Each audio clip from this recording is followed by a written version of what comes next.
যেহেতু রমজান মাস চলছে, সো সব মিলিয়ে একটু ব্যস্ততার মধ্য দিয়ে যাচ্ছে। তো আজকে কলেজের একটু কাজের জন্য বাহিরে যাওয়া হয়েছিল, প্লাস বাসায় আম্মু অসুস্থ। সব মিলিয়ে একটু টেনশন, একটু হচ্ছে প্যারা, সব মিলিয়ে আর কি যাচ্ছে দিন। তারপরেও আলহামদুলিল্লাহ এভাবে করেই দিনগুলো চলে যাচ্ছে। তোমাদেরকে প্রায় অনেক দিন ধরে কোনো ধরনের ভিডিও শেয়ার করতে পারছি না, সো আজকে চলে আসছি। ফ্ল্যাশব্যাক। আসসালামু আলাইকুম এভরিওয়ান, আই হোপ সবাই ভালো আছো। ইটস মি ইওর ফেভারিট আপু। আলহামদুলিল্লাহ, আল্লাহর অশেষ রহমতে আমিও ভালো আছি। সবাইকে নতুন একটা ভিডিওতে ওয়েলকাম করছি। So don't skip this video. আর আজকে হচ্ছে আমার চাচি এসেছিল, আর হচ্ছে আমার ছোটো বোনের জন্য একটা সুন্দর 3 পিস নিয়ে আসছিল, অ্যান্ড আমার জন্যও নিয়ে আসছিল। আমারটা হচ্ছে একটু দূরে ছিল, তাই ওইটার ভিডিও তোমাদেরকে দিতে পারলাম না। আমার ছোটো বোনেরটাই দেখালাম। সো সেম সেম ছিল আর কি। তো এরপরে হচ্ছে আম্মু অসুস্থ, আসলে বাসায় সব কাজ মোটামুটি আমাদের দুই বোনকেই করতে হচ্ছে। তো সব মিলে ভিডিও এডিট করা বা কোনো কিছু করার মতো সময় পাচ্ছি না। তোমাদেরকে মাঝে মধ্যে একটু রিলস শেয়ার করি। সো আজকে হচ্ছে আম্মুকে একদম নরম খাবার দিতে হবে। এর জন্য হচ্ছে তোমার যে চিড়া, কেক, এই টাইপের খাবারগুলো নিয়ে আসছিলাম, আর ওই যে ফলমূল ছিল।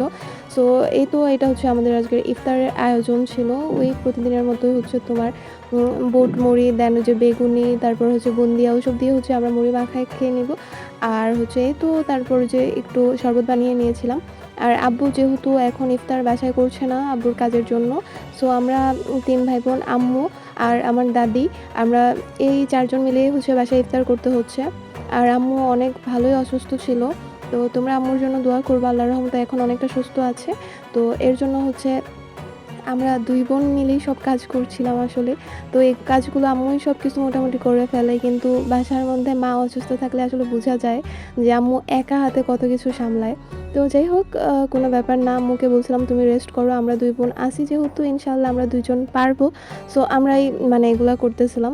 দেন আম্মুকে লেবু দিয়ে একটা শরবতও বানাই দিয়েছিলাম। মাঝে মধ্যে তোমার চিন্তা করি আম্মু তুড়ি মেরে সব কিছু কীভাবে করে ফেলে। আসলে আম্মুরা ম্যাজিক জানে, তা না হলে কীভাবে তোমার একদম ইফতারের আগে সব কিছু একদম রেডি করে ফেলে। আর আমাদের তো তোমার অনেক লেট হয়ে গিয়েছিল সব কাজ করার পরে। তো আম্মুকে বলি তুমি সব কিছু কীভাবে মানে এত দ্রুত করে ফেলো। তো আম্মু বলে আমার কাছে তো ম্যাজিক আছে, এর জন্য আমি করে ফেলি। তো যাই হোক, আমাদের 2 বোনের হচ্ছে আজকের সব কিছু করা আসলে। সো আম্মুর জন্য তোমার ওই যে মাফিন কেক, তারপর হচ্ছে খেজুর, তারপর যে আপেল আর হচ্ছে কমলা, এগুলো আম্মুকে দিয়েছিলাম ইফতারের জন্য। সো এরপর হচ্ছে যে শরবতটা আমি, আমার ছোট বোন, ছোট ভাই, দাদু, আমরা সবাই মিলে খেয়েছিলাম। তারপর হচ্ছে তোমার আর কোনো ভিডিও নেওয়া হয়নি, ডাইরেক্ট একদম তোমার সিঁড়িতে নিয়ে চলে গেলাম। তো সিঁড়িতে আজকে খেয়েছিলাম, আমার ফুপু শাক দিয়ে গিয়েছিল, আর এর সাথে ছিল ভাজি, বড়া আর একটা তরকারি। আমি কিন্তু তোমার রাতে খাবার খাইনি, এর জন্য তোমার সিহরিতে আজকে একটু মোটামুটি অনেক কিছুই খাওয়া হয়েছে। নর্মালি আমি সিহরিতে অত কিছু খাইতে পারি না, তো তারপরেও আজকে খেতে হয়েছে। তো আজকের ভিডিও এ পর্যন্ত। তোমাদের সাথে দেখা হয়ে যাবে নেক্সট কোনো একটা ভিডিওতে। সে পর্যন্ত সবাই ভালো থেকো। আমার ভিডিওতে বলা কোনো কথাই যদি তোমরা কষ্ট পেয়ে থাকো, আমাকে ক্ষমা সুন্দর দৃষ্টিতে দেখবা। সবাই কিন্তু মায়ের যত্ন নিবা, সবাই হচ্ছে রমাদানে একটু মায়ের বেশি খেয়াল রাখার চেষ্টা করবা, কারণ মায়েরা কিন্তু অনেক কষ্ট করে, আমরা হয়তো সেই জিনিসটা বুঝতে পারি না। সো তোমরা ভালো থেকো, আমার পেজটা ফলো করে দিও। আল্লাহ হাফিজ।